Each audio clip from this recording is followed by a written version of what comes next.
On va commencer un petit peu à rigoler avec cet effet comique involontaire. On est dans une situation très particulière en Europe.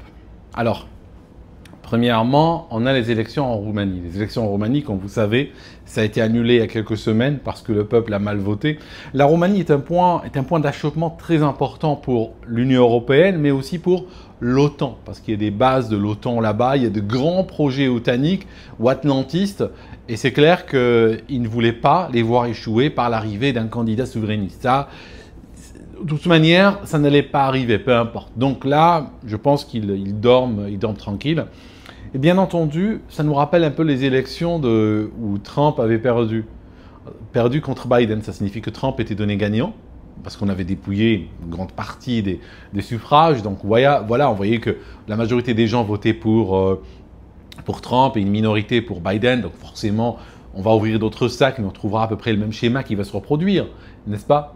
Et puis soudainement, les choses sont inversées. À la brutale, on a le renversement d'épaule et puis Biden arrive en tête. On ne sait pas comment. D'ailleurs, Biden, si vous avez regardé les news, ils disent qu'il a un cancer de la prostate à un état avancé. Il a touché même les os et tout ça, donc très métastatique et tout. Donc c'est assez délicat pour lui. Mais par contre, juste au passage, je vais peut-être me faire accuser d'insensibilité, mais bon, c'est des gens qui sont à très haut niveau et leurs décisions impliquent nos vies au jour le jour, n'est-ce pas? Donc, on est en droit de commenter de cette manière-là. C'est que si vous regardez, personne ne comprend comment le cancer de Biden est si avancé. Parce que juste à l'époque des élections, qui n'est pas très loin, il y a quelques mois seulement, on est en début à fin d'année dernière, grosso modo, il y avait des élections aux États-Unis. Il a passé un check-up médical comme tous les candidats doivent passer une visite médicale. Il n'avait rien trouvé à cette époque-là. Donc tout le monde dit, ok, il a un cancer aujourd'hui avancé, d'accord, on n'y pas. Mais s'il l'a aujourd'hui et s'il est avancé à ce stade, ce qui était déjà visible longtemps avant, c'est que ce genre de cancers sont décelables par de simples analyses de sang des années avant qu'il n'atteigne ce stade. Donc, ça veut dire quoi? Ça veut dire qu'il avait camouflé la dernière fois. Donc, encore une fois, on voit la capacité du système à dissimuler, à mentir sans arrêt. Et puis, chaque jour, on découvre de nouvelles choses. Donc là, c'était juste entre parenthèses pour vous dire que voilà. Maintenant, par rapport à la Roumanie, ceci est très inquiétant parce que ça veut dire quelque chose. Mais peut-être que je devrais rajouter un ingrédient. Pour rajouter un ingrédient, c'est que aujourd'hui, il y avait von der Leyen, n'est-ce pas, qui était à Londres. Alors, il faut la voir avec Starmer, les embrassades, les câlinous, tout ça. Voilà, elle est venue ramasser, quoi. Elle est venue récolter, tout simplement. Donc, ce qui se passe, c'est que le Royaume-Uni vient, à ce qu'on sait aujourd'hui, ce qui est confirmé à l'instant où je mets sous presse, vient de signer pour permettre aux bateaux de pêche européens de pays européens de venir pêcher dans les eaux britanniques pendant les 12 prochaines années. Donc il vient déjà de signer un agrément de 12 ans. Plus d'autres choses, d'autres renoncements, mais globalement, ce qu'il cherche à faire, c'est à revenir sur le Brexit. Et ce qu'on voit aussi, c'est que l'Union européenne ne connaît pas le mot non. D'accord? L'Union européenne n'a aucune intention aujourd'hui de respecter les avis des peuples. Ça signifie les Britanniques. Les Français, déjà, en 2005, se sont prononcés à presque 55% contre l'Union européenne. On leur a imposé par la suite. Ils n'ont pas eu le choix. Royaume-Uni, les Britanniques ont voté pour le Brexit. Aujourd'hui, le Brexit est en train d'être démantelé, détricoté, pièce par pièce. D'accord? Et l'Union européenne, voilà, on voit des émissaires là-bas, on voit von der Leyen, et puis ils viennent narguer les Britanniques. Voilà, vous avez voulu le Brexit, nous, Royaume-Uni, on ne veut pas le Brexit. Donc ce qui va se passer aujourd'hui, c'est qu'il y aura l'accès des bateaux de pêche des pays de l'UE au Royaume-Uni. Il y aura également le Royaume-Uni qui va participer au budget de Bruxelles. Donc on va les payer.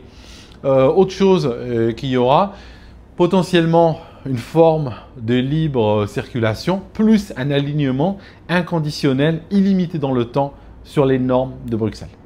Donc, littéralement, On est passé de membre de l'Union européenne à vassal de l'Union européenne. Et bien entendu, l'erreur, c'était quoi? L'erreur, c'était d'avoir... parce que personnellement, quand j'avais voté pour le Brexit, je pensais que c'était Farage. Hein, c'était logique à l'époque. C'était... je veux dire, personne ne l'a dit clairement. Mais c'était... on pensait logiquement que c'était Farage qui allait le mener.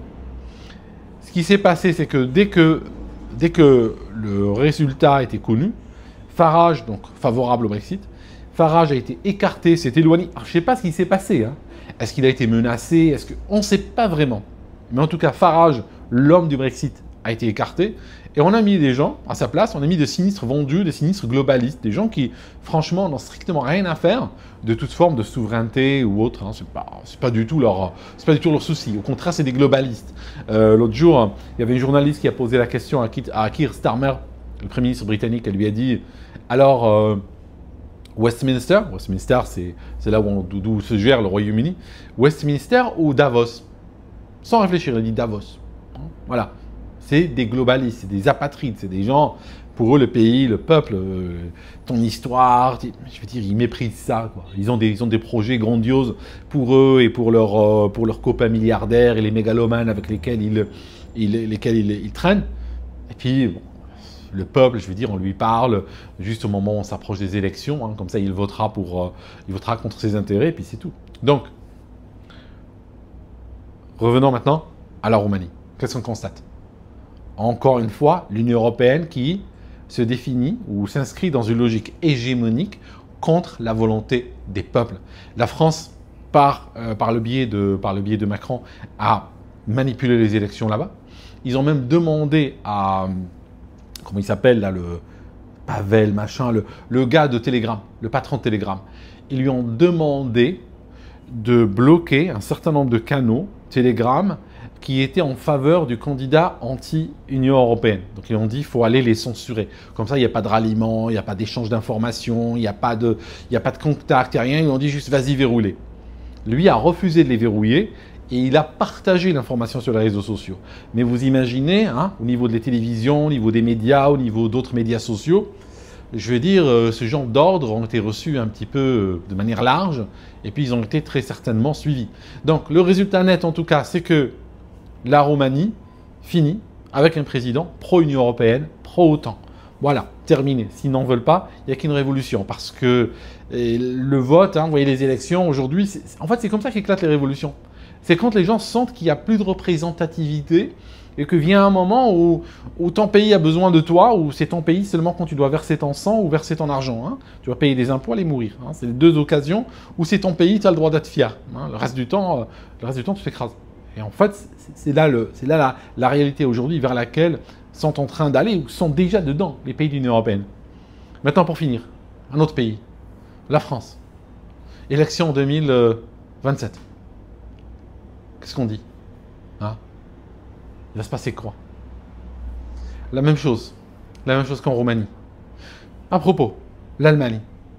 Vous savez que l'AfD, Alternative pour l'Allemagne, qui était bien montée dans les sondages avant les élections, mais après les Allemands ont eu peur, hein, on leur a fait le coup du cordon sanitaire, vous savez, le barrage républicain, tout ça, le coup des marmottes, hein, tu fais un barrage, voilà, contre la haine et tout.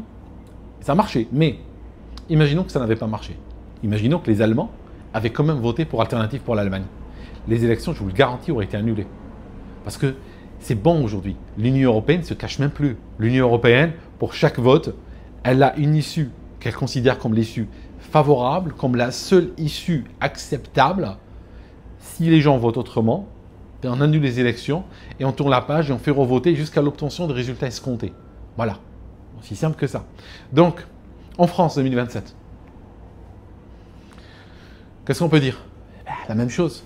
La même chose. Je ne pense pas aujourd'hui, tel que je le vois, et tenant compte de ce que... Alors si quelqu'un a une autre opinion, qu'il me le dise, mais me basant sur ce que je vois aujourd'hui de l'Union européenne, qui ne respecte plus l'opinion des peuples, et les avis des peuples, et les choix démocratiques, il est tout à fait clair que les élections 2027 ne seront pas démocratiques. Il est tout à fait clair que s'il y a un clone de Macron qui pointe son nez, il passera.